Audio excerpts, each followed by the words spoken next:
point de vue politique, humanitaire, social et sanitaire. Rarement un pays a été gouverné par une telle bande de criminels et d'incompétents. Le quotidien du peuple, c'est la mort, les assassinats, l'impunité, l'insécurité et la corruption. À cause de l'instabilité du pays, de nombreuses bandes criminelles contrôlent plusieurs quartiers dans les villes en enlevant des centaines de citoyens innocents chaque année. Depuis trop longtemps, les Haïtiens n'ont plus confiance en leur gouvernement et en leur président, Jovenel Moïse, incapable de satisfaire les besoins de base de la population.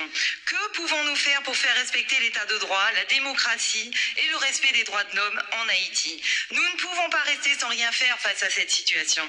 En restant trop discrète, face au maintien au pouvoir du président Moïse, la communauté internationale se fait complice d'un pouvoir autoritaire qui génère pauvreté, violence des gangs et insécurité alimentaire. Nous, Européens, avons notre part de responsabilité et n'ignorons pas les appels du peuple haïtien. Prenons explicitement nos distances avec Jovenel Moïse et son gouvernement. Nous travaillons avec les organisations qui appellent à une stabilisation démocratique du pays. Cette résolution est significative étant donné l'échéance imminente du référendum constitutionnel du 27 juin.